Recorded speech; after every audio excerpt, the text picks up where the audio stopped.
Hello guys, সালামু আলাইকুম। কেমন আছেন সবাই? আশা করি সবাই ভালো আছেন। আলহামদুলিল্লাহ, আমিও ভালো আছি।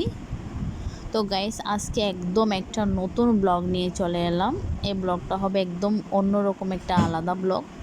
আমি তো সব সময় এরকম গ্রামের ভিডিও ব্লগ করি। আজকেরটাও গ্রামের একটা মাটির চুলায় কিছু পিঠার ব্লগ। এটা আলাদা বললাম এই জন্য যে আসলে এই পিঠাগুলো অনেক পুরনো একটা পিঠা, তাই আমার কাছে মনে হয়েছিল এরকম ব্লগ আমি আর করি নাই।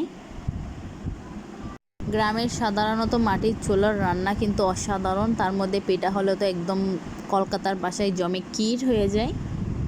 তো দেখেন আমি কি সুন্দর করে একটা একটা পিঠা একটা প্লেটে বসাচ্ছি আর সেটা ছেড়ে দিচ্ছি, কি সুন্দর এক সাইজের, সব কিছু কিন্তু এক সাইজের হচ্ছে, অনেক সুন্দর লাগতেছে পিঠাগুলো।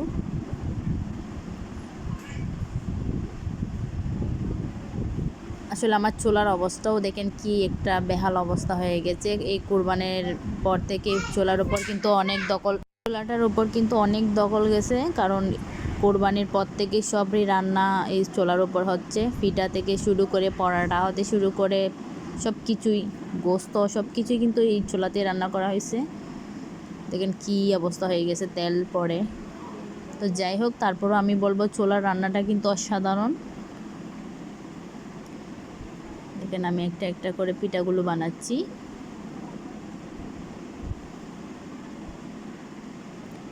তো গাইস, ভীষণ গরম, গরমের মধ্যে কিন্তু কারেন্টও ছিল না, যার জন্য ভিডিওগুলো ভালো হচ্ছিল না। ভিডিওর ব্যাকগ্রাউন্ডও একদম কেমন জানি হয়ে গেছে।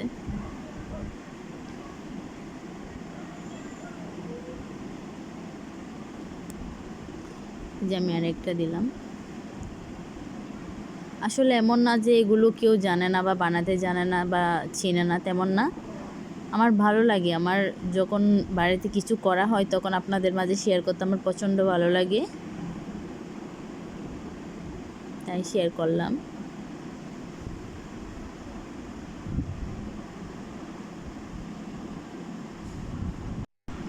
আসলে সারাদিন চুলার উপর রান্না হয়েছিল। এরপর যখন পিঠাগুলো বানাচ্ছিলাম তখন চুলাটা এতটাই গরম হয়ে গেছিলো যে আগুনের তাপ একদম আমার শরীরের উপর এসে লাগছিল।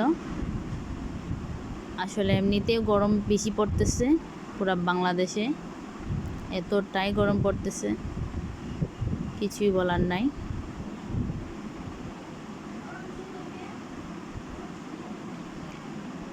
তো বন্ধুরা, যারা যারা আমার ব্লগ দেখতেছেন অবশ্যই আমার পাশে থাকবেন।